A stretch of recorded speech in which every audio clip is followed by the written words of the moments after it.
Assalamualaikum warahmatullahi wabarakatuh. Salam sejahtera kepada kita semua. Kita hari ini bertemu. Saya bisa mengatakan yang kita akan mewawancarai seorang legenda yang berkaitan dengan penyakit paru.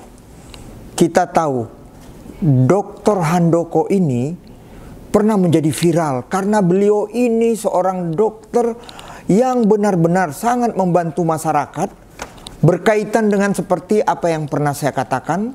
Virus corona ini bukan hanya tragedi nasional, tapi tragedi di dunia.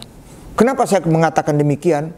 Tidak ada negara di dunia ini yang tidak kena pandemi COVID-19. Tinggal memang hanya masalah persentasenya. Dan kita tahu semua bagaimana memang Biotex Farmasi Indonesia yang melaksanakan webinar pada pagi hari ini, suatu farmasi yang benar-benar ingin membantu semua masyarakat Indonesia kaitan dengan bagaimana kita mencegah virus. Dan dari Biotex Farmasi Indonesia ini kita diperkenalkan dengan produk Feradev. Feradev ini jujur saja nanti akan menjadi teman kita kapan dan di mana saja untuk pencegahan, karena memang ini pencegahan.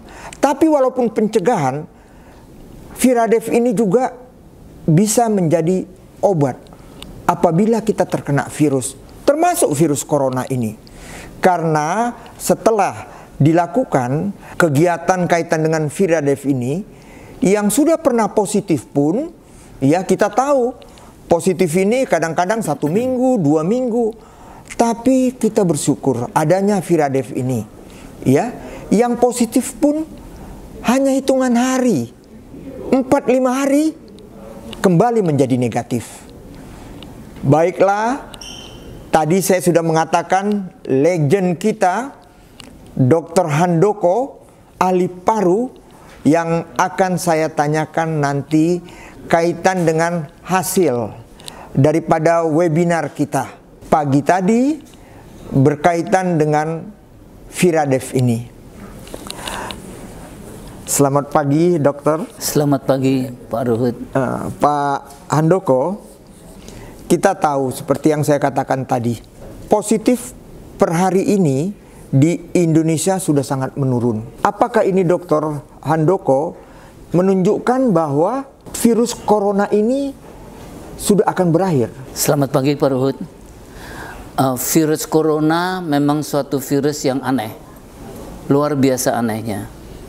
Ada banyak orang kena virus corona, jalan biasa saja di pasar dan tidak meninggal. Tapi banyak orang yang kena virus corona, diobati dengan baik, masuk ICU, masuk ventilator, toh meninggal. Kita betul-betul tidak begitu mengenal perangai virus aneh ini. Dan cerita-ceritanya memang menyeramkan. Virus ini bisa berubah bentuk menjadi varian-varian yang aneh. Tapi timbul fenomena yang aneh, mendadak sekali rumah sakit kosong dengan virus corona ini. Kita tidak bisa menerangkan apa yang terjadi. Memang virus ini dari awal sudah aneh. Mungkinan besar adalah akibat vaksinasi yang gencar, akibat 5M yang kita terapkan. Pemerintah getol dengan PPKM-nya, menjaga jarak, pakai masker sudah menjadi budaya, mencuci tangan dengan baik. Kita lihat di tiap tempat mesti cuci tangan. Vaksinasi begitu hebat sehingga orang yang belum divaksin sulit naik kapal terbang, sulit masuk mall, Jadi kelihatannya tindakan-tindakan yang kecil-kecil yang ini bertumpuk menjadi satu sehingga akhirnya virus corona mungkin sudah menyerah.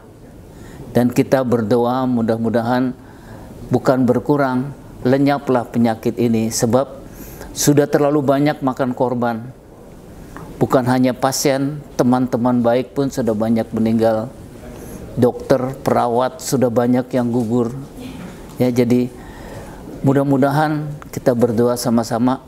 Kita jangan kendor, jangan hure-hure kita pikir sudah bubar, lalu kita terlena lagi sehingga si virus corona itu masih timbul lagi. Kita takut gelombang ketiga nanti Natal tahun baru. Kita tetap mesti menjaga. Virus corona tetap merupakan bahaya. Ya, tidak hanya menyebabkan sakit, menyebabkan kematian. Hari ini webinar yang dilakukan oleh Biotek Farmasi sangat penting kita dengar. Ya, kita tahu Biotek Farmasi Indonesia Beyond Ordinary akan membantu kita dengan satu penemuan mereka. Sekarang kita, apakah kita kepingin dari pandemi virus corona yang kita doakan insya Allah nanti menjadi endemi, tapi dalam kita berdampingan, nah ini penting. Karena itu judul dari Biotek Farmasi Indonesia Beyond Ordinary tegas mengatakan bagaimana kita berdampingan dengan virus corona ini. Jadi dokter, apa yang dokter katakan tadi benar sekali. Setelah mendengar webinar, termasuk dokter Handoko juga pembicaranya, kita menjadi tidak asing dengan Viradev. Memang Viradev ini bukan obat, tapi bisa dikatakan vitamin. Tapi dalam pencegahan, Viradev ini memang sangat banyak membantu. Bahkan seperti saya katakan tadi, yang sudah sempat positif setelah mereka menggunakan Viradev, ya bersyukur, terima kasih Tuhan, tidak sampai 5 hari sudah negatif kembali yang positif. Kira-kira saya kepingin hasil tadi webinar Dr. Handoko, begitu juga para profesor yang ikut dalam webinar ini, yang diikutin oleh lebih dari 500 dokter-dokter yang ingin tahu mengenai Viradev ini. Bisa kira-kira Pak Dokter, setelah melihat hasil webinar, bagaimana Viradev ini, Pak? Saya pikir Viradev mempunyai prospek yang baik. Dia itu bukan obat, jadi kita bisa lakukan untuk pencegahan, tapi juga bisa membunuh orang yang sudah terkena, sehingga virusnya cepat mati. Dan memang penyakit ini lebih cepat virus mati, lebih sedikit angka kematiannya. Saya pikir itu suatu cahaya yang bagus sekali di tengah kesuraman, ketakutan kita, ketegangan kita dengan diteror oleh COVID ini. Kita harap mudah-mudahan dengan Viradev kita tidak hidup berdampingan dengan virus, tapi kita bisa enyahkan virus ini. Why not?